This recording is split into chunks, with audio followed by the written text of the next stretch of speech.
Hello everyone and welcome back to my channel. Today's video is a little different in the best way possible. Think of it as a super chill hangout session where we are just unwrapping some new makeup items. March was my birthday month, so I decided to indulge in a little self-care in the form of some beautiful new makeup pieces. I have been patiently curating a little wish list, and when the Sephora sale rolled around, I couldn't resist treating myself to a few of those items. I also picked up a few items from Ulta and Nordstrom when they were running their own discounts. Now, full disclosure, I might have already swatched or played around with a few of these. I just couldn't resist a little sneak peek. So, I will be sharing my initial thoughts, and you will definitely be seeing these products pop up in future review and comparison videos. So, keep an eye out for those. This month has been crazy busy and honestly pretty exhausting at work. That's why these birthday treats feel extra special. Now, as you can probably tell, my unboxing skills are truly a sight to behold. Let's just say graceful isn't exactly the word that comes to mind. Prepare for some serious battling with boxes. So, if you are in a mood for a little relaxation, grab yourself a drink or a snack and let's dive in. Let's start with what I got from Sephora. I was finally able to get my hands on the EADEM lip softening balm in the shade Butter Mochi, which is essentially a clear shade. It has been out of stock for a long time. I already own this in the shade Fig Sauce, and what I love about it is how deeply nourishing it is. It just sinks into your lips and make them feel so incredibly soft and smooth without any of that heavy, sticky ickiness that some balms have. Plus, it gently exfoliates thanks to the AHA, so it helps to get rid of any of those annoying dry flakes.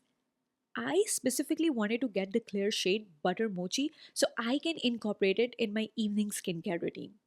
I am so excited to finally get my hands on this, especially after waiting for it to come back in stock.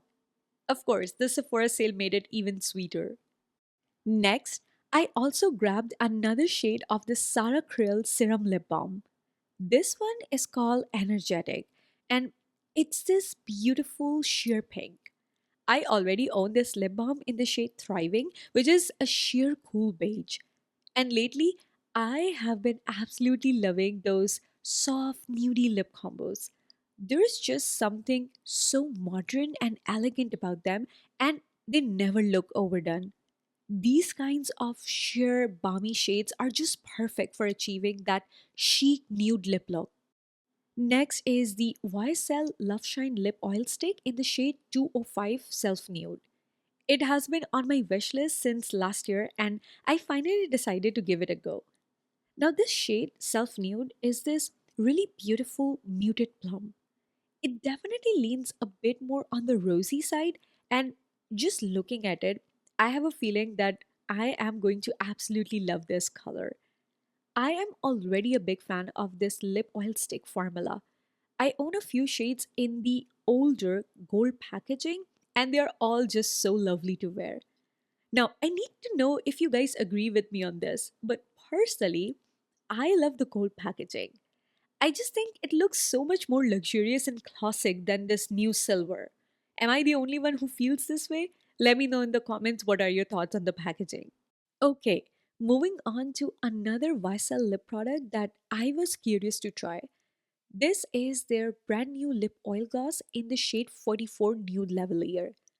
I absolutely adore their liquid blush in the same shade. It leans slightly mauvish pink rather than a bright bubblegum or coral pink and looks so flattering on my skin tone. Now, I have worn this a couple of times already and I have some initial thoughts to share. The first thing I notice is this spicy scent, like almost peppery. I'm not usually sensitive to fragrance, but this one isn't exactly my favorite. It also has a slight tingling sensation when you first apply it, but I personally didn't notice any significant plumping action. The formula itself is really nice. It's not sticky or goopy at all, so overall, I really like this shade. However, the formula itself while nice isn't blowing me away. It's not groundbreaking enough for me to immediately want to run out and grab all the other shades. For now, I am happy with this one. Next, I picked up the Dior Addict Shine lipstick in the shade 786 Deep Layer. I think this shade is a new addition to their line. They already have a lot of shades to choose from.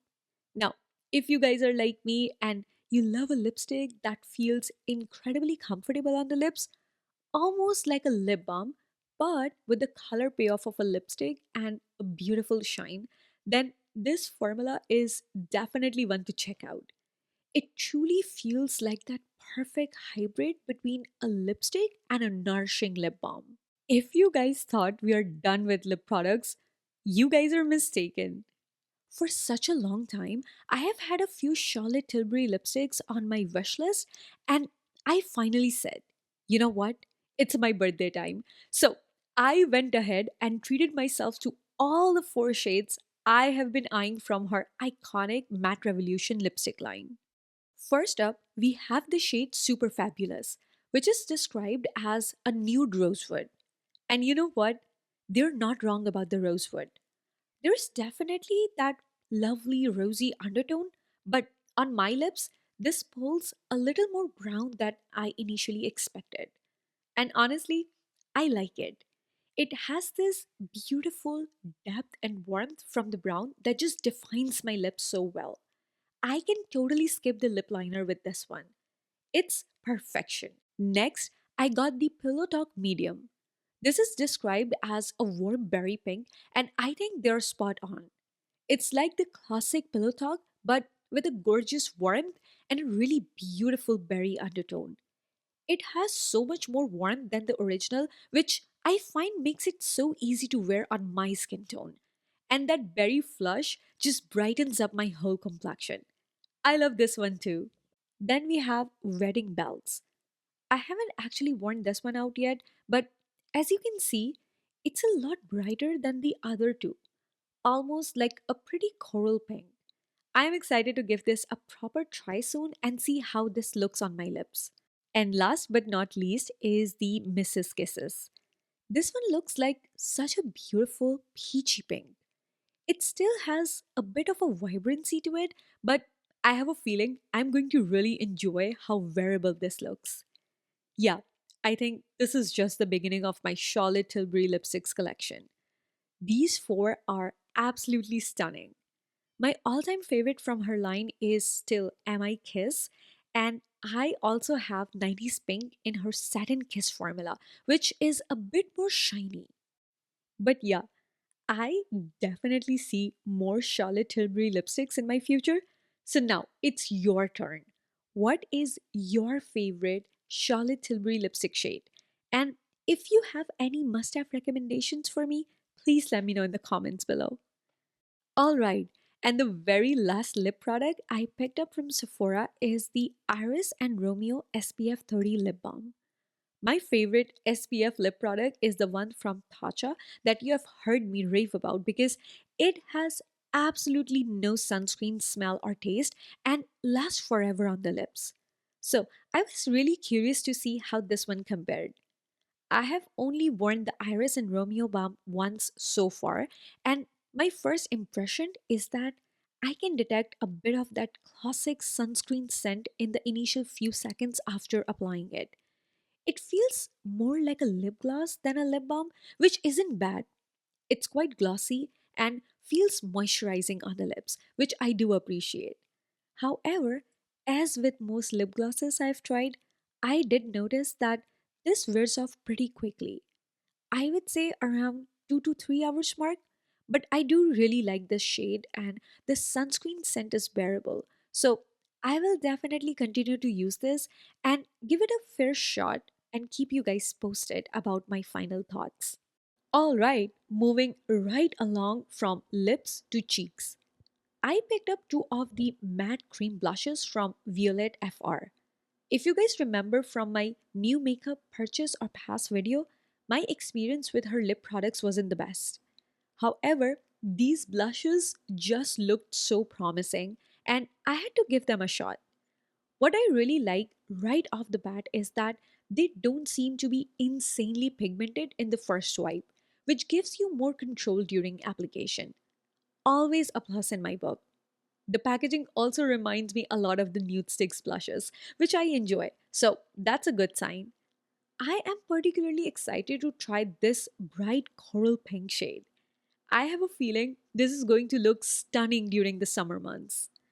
Okay, next up, I managed to grab the very last one of the new Charlotte Tilbury Soulmates palette in the shade Flawless Pink during the Sephora sale. I actually went into the store specifically to swatch this, and I'm so happy I did because I like it. If you're curious about the other shade, Flawless Peach, I did a detailed comparison in my last video, which I will link up for you guys. The pink setting powder in this palette also surprisingly works on my skin tone.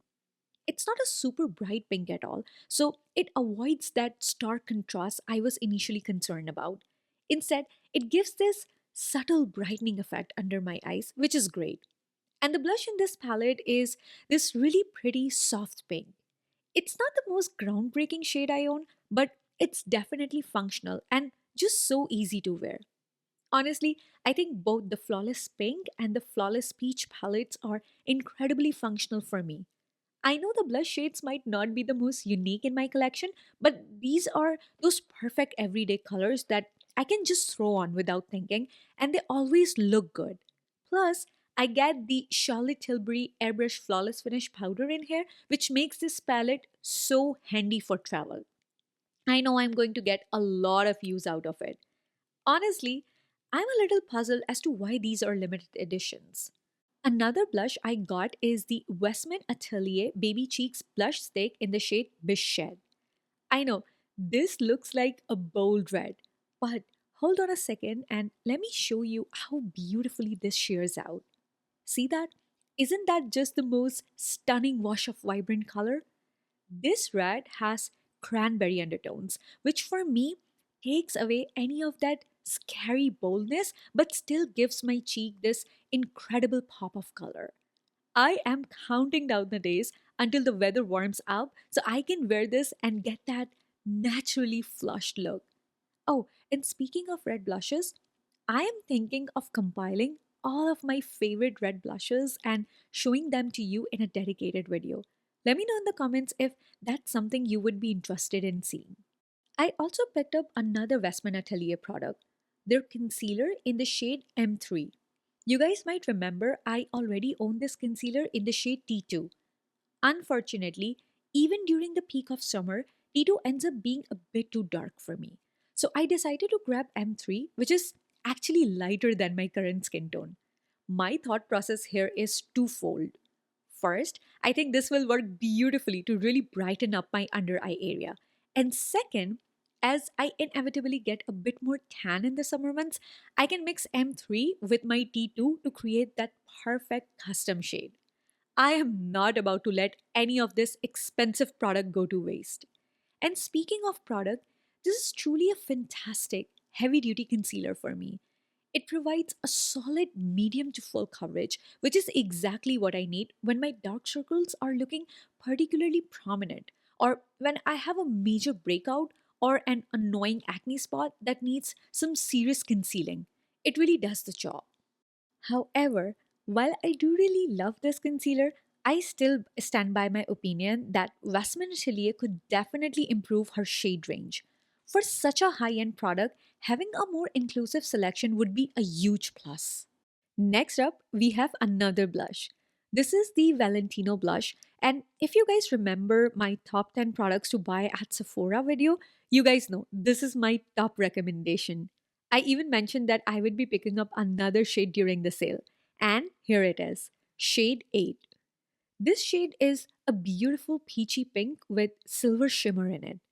I am generally not the biggest fan of shimmery blushes, but I can make an exception with this formula. It's this incredibly creamy powder texture that, even with the shimmer, doesn't emphasize any texture on my skin or cling to dry patches. It just blends in seamlessly and gives the most beautiful luminosity. And the pigmentation is so buildable, you can go for a subtle wash of color or really layer it up if you want more intensity. It lasts all day on me. For me, this is one of those luxury products where I genuinely feel like the quality justifies the price. I am so happy to add another shade to my collection. All right, shifting gears a little bit, I also picked up a couple of haircare products during the Sephora sale.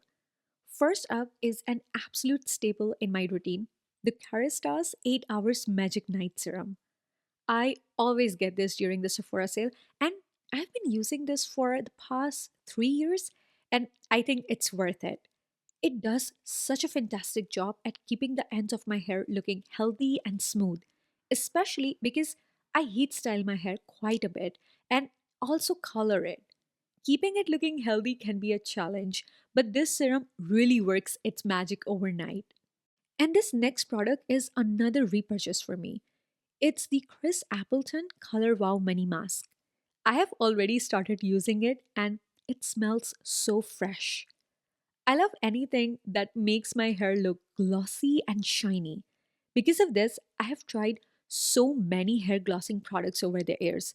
And this is the only product in my collection that not only adds this incredible, almost mirror like shine to my hair, but it also deeply nourishes it from inside out. Yes, it is on the pricier side, but honestly, for a product that delivers both intense shine and deep nourishment, I truly believe it's worth every single penny. The next item I picked up is another repurchase for me. It's the Living Proof Heat Styling Spray. What I love the most about this heat protectant is that it's an aerosol spray, which makes the application so easy and even.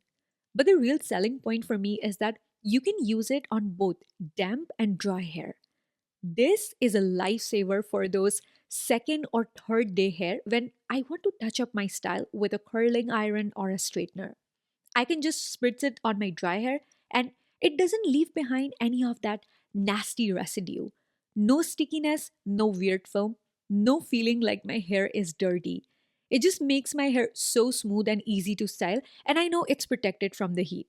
I love this stuff and I highly recommend it if you heat style your hair, especially on dry days.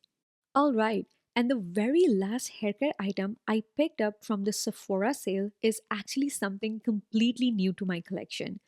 It's the Scalp Care Density Serum by Living Proof. To be honest with you guys, scalp care hasn't been my priority in the past. I've always been so focused on the ends of my hair, making sure they look shiny and healthy, that I've kind of neglected my scalp. And I am starting to realize that's a big oversight on my part. So this year, I'm really trying to be more intentional about taking care of my scalp as well. The main reason I decided to try this living proof serum is because I've noticed that I'm shedding a lot more hair in the shower lately. And that's definitely a concern for me. Plus, as the summer months roll in, I tend to experience increased oil production on my scalp, which can often lead to itchiness and discomfort. So I'm really hoping this scalp density serum help me address the hair fall and improve the overall health and balance of my scalp. I am excited to see what kind of difference it makes. And lastly, let's talk about fragrances. I had a few on my wish list that I wanted to finally try before committing to a full size, and I promised myself I would only buy one. But I couldn't quite narrow it down. So I ended up with three, but all in travel size versions. I think that's a fair compromise, right? First, I was trying to decide between Rose Whip by Fleur and Kayali's Rose Royale. Ultimately, I went with Rose Whip because it has this prominent and delicious, juicy blackcurrant note right at the top. That initial burst of sweet, slightly tart, and almost wine like fruitiness is just so captivating. Then, as it settles, this vibrant rose unfolds. To my nose, it doesn't smell like a traditional powdery rose at all. It's fresh, dewy, and has this lovely touch of musk in the base, which gives this a really modern feel. I think it's a rose that's juicy, playful, and youthful. If you love rose fragrances, you will absolutely adore this one. Kayali's Rose Royale, on the other hand, was a fresher take on rose that unfortunately didn't quite resonate with me. The green note in Kayali is very prominent, almost like freshly cut grass, which gives it a bit of a bitter edge that I personally didn't enjoy.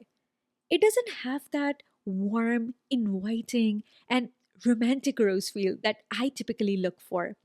Instead, it came across as a very fresh, almost sharp, and slightly bitter rose.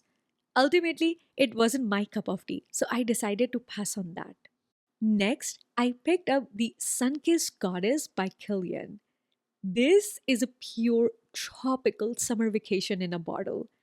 It's beachy, it's sweet, it's tropical, and it is gorgeous.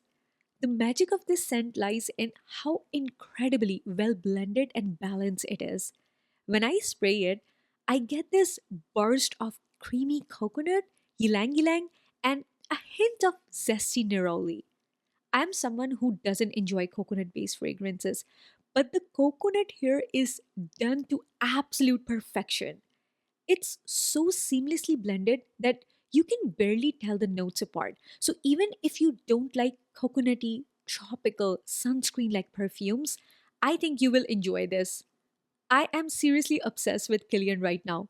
This house is hitting all the right notes for me lately. I also had a chance to test out Replica's Never Ending Summer, and unfortunately, I didn't like that. It's very zesty and citrusy with a really prominent orange peel note. And honestly, that strong orange peel immediately reminded me of the cleaning products and even some of the insect repellents we use around the house that have that same kind of sharp citrusy smell. So it's definitely not something I personally want to smell like all day. While I appreciate a good fresh scent, this one leaned a little too much into that cleaning product wipe for my liking. Lastly, I also got Dead Cool Mochi Milk.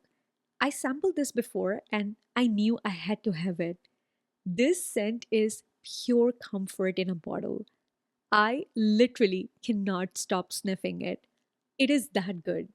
If you're even remotely a fan of milky, lactonic perfumes, you will adore this. To me, it smells like the most delicious sweet vanilla ice cream with this almost fluffy marshmallow note and a delicate, slightly powdery hint of rice. It's a subtle scent, but it has this incredible way of making you feel cozy and content. I am totally addicted to this.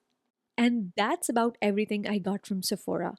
Moving on to my Ulta haul, one of the things I really wanted to pick up was the Chanel Ultra Wear Liquid Lip Color. Chanel has recently added some beautiful nude shade to this line, and since I have so many Ulta points saved up, and Chanel rarely goes on sale, I thought it would be a perfect opportunity to treat myself.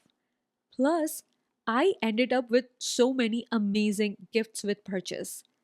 I am particularly excited about this Osea body care products. I have never tried anything from Osea before, but I have heard great things. So I'm really glad I snagged this. For my birthday gift, I chose the Divi Scalp Serum. So I'm looking forward to incorporating that into my routine and seeing how it works for me. Anyways, getting back to the Chanel lip product, it comes with a pigmented liquid lipstick on one side and a clear gloss topper on the other. If you're someone who typically stays away from matte liquid lipsticks because they feel dry and uncomfortable, you need to try this. It is genuinely one of the most comfortable liquid lipsticks I own. It really feels like a liquid lipstick for people who don't love that traditional matte look. I already have this in the shade Chic Rosewood, which I adore. And then I also picked up Caramel Beige and Intense Nude. I thought that's it. But then I placed another order and added the shade Red Brown. And I am so glad I did. I absolutely love it. The clear gloss on top does tend to fade within a few hours, but the actual liquid lipstick underneath lasts beautifully, even through eating and drinking. All four shades I have are just stunning. Another ultra essential I always make sure to grab are these Real Techniques mini sponges, the 4 pack. These little guys are a must have in my makeup routine. I primarily use them to blend out my concealer, but they're also great for blending out cream blushes, especially those that are super pigmented and need a little extra effort to look natural. I also picked up an OPI nail polish in the shade Working Shine to 5. You guys know, I am all about a good, soft, nude, natural looking nail color. So I am super excited to add this one to my collection. Moving on to my Nordstrom haul, and this is where I did a little more damage. I picked up the Hermes bronzer in the shade 03 Sahara. And can we take a moment to appreciate the packaging? It looks so incredibly bougie, doesn't it? I love the sleek design and that iconic Hermes coin on top. So chic. However, I was honestly so surprised when I picked it up. It's a plastic component. It feels incredibly lightweight, which of course is great for travel. But I have to admit, I was a little disappointed. For a luxury brand like Hermes, I kind of expected something with a bit more weight and perhaps a different material. It just didn't have that substantial feel I was anticipating. I much prefer the packaging of my Dolce& and Gabbana bronzer or even the YSL and Dior bronzers. Speaking of the formula, when I dip my brush in, there is a little bit of a kickback, and it does have a subtle shimmer to it. But the beautiful thing is that I don't see any individual shimmer particles on my face. Instead, it gives the skin this gorgeous, radiant finish. It's not a super glowy bronzer by any means, just a really subtle luminosity that makes it look like my natural skin, but beautifully bronzed. You know what this bronzer reminds me of? The Guerlain Terracotta bronzer. I'm planning to wear this a few more times and compare it to other luxury bronzers in my collection. So I will definitely keep you guys posted. But overall, I am over the moon to finally get my hands on it. I also picked up two blushes from Hermes. The packaging is very similar to their bronzer, just a small compact. But these blushes have a magnetic closure, which I really appreciate. The bronzer doesn't have it, which is a little odd. Anyways, I picked up the shade Rose Ombre and Rose Tan. And are we surprised by these blush choices? Not at all. These are right up my alley. Rose Ombre looks like a beautifully muted rose petal pink. It's delicate, feminine, and soft. I absolutely love it. The other shade I got is called Rose Tan. It's a gorgeous, warm peachy nude. I think this is a very versatile and wearable shade, one that can suit a wide range of skin tones. It's not overly pink or peach. It's that perfect in between that adds natural warmth and a healthy looking radiance to the complexion. The Hermes blushes have virtually no cake bag.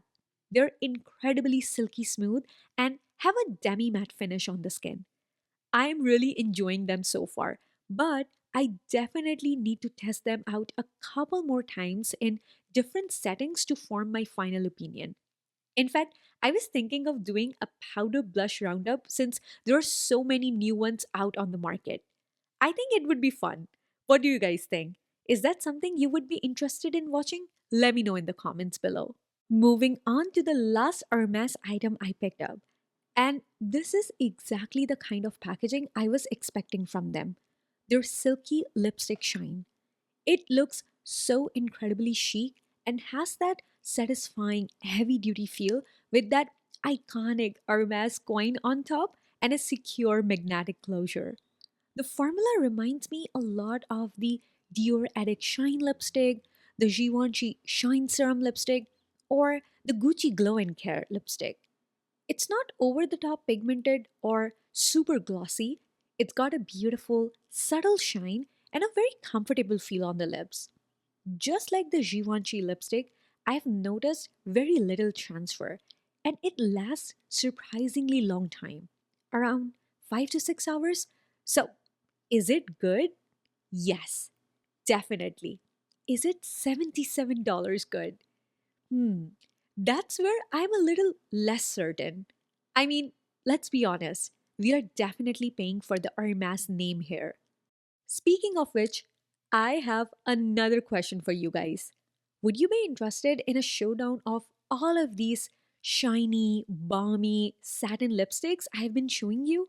Or perhaps a broader showdown of all of my high end luxury lipsticks? I have all of these video ideas in my mind, but I'm not sure which one to tackle first. So please let me know in the comments if either one of those sounds interesting to you. Next up, I picked up the Guerlain Terracotta Powder Blush in the shade 00 Light Nude. And you guys, this has been the most used item out of my entire haul so far. What a truly stunning shade. On my skin tone, this translates into the most beautiful, fresh, and soft pink. I honestly don't understand why more people aren't raving about this formula because just like the Hermes blushes, the texture is incredibly silky smooth and it blends like an absolute dream with virtually no kickback whatsoever. It has this gorgeous demi matte finish that looks so natural and luminous without being overly flat or shimmery. And the longevity? Phenomenal. This lasts on me for a good 12 plus hours and still looks as fresh as when I first applied it. Seriously, I need more shades of this in my collection. I also wanted to try the Dolce& Gabbana powder blush in the shade 03 Hopeful Rose. You guys know how much I love their bronzer, so I was really curious to see how their blush formula compares. And since Nordstrom was having a lovely 15% off sale, I figured it was the perfect time to finally grab everything on my wish list. Now, this blush isn't quite as creamy as their iconic bronzer formula, but it's still a really lovely powder. I haven't had a proper chance to wear it out yet, but I definitely will be putting it to the test soon. Maybe I can even do a blush comparison video down the line, so stay tuned for that. And the very last item I purchased in this haul is the Chanel Le Beige Healthy Glow Sun Kiss Powder in medium coral. I know I am a little late to the party with this one, but wow. I was not expecting the compact to be this massive. It's actually big enough to easily fit my usual brushes to pick up the blush, the bronzer, or the highlighter, which is fantastic. All three shade looks incredibly wearable and perfect for every day. I can already see how convenient this will be for travel or work trips. Being Chanel, the pigmentation isn't super intense, but the formula feels lovely and buildable. I'm really excited to put this one to the test and see how it performs. Oh no, how could I totally forget? I also picked up a couple of nail polishes from London Town. There are all these beautifully muted, nudie kinds of shade that you guys often see me wearing. Total staples in my daily routine, so no surprises there. And I received a gift with purchase from Nordstrom. It's a few Chanel skincare items. I haven't had the chance to try any of these before, so I'm really happy to have them. All right, you guys, and that brings us to the end of my birthday haul.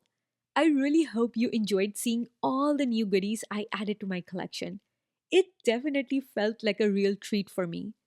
Please let me know in the comments if you have tried any of these products before and what your experiences have been. Make sure you stay tuned because I have so many fun videos planned for you all coming up. Until then, stay healthy, stay beautiful, and I will see you in my next one. Bye.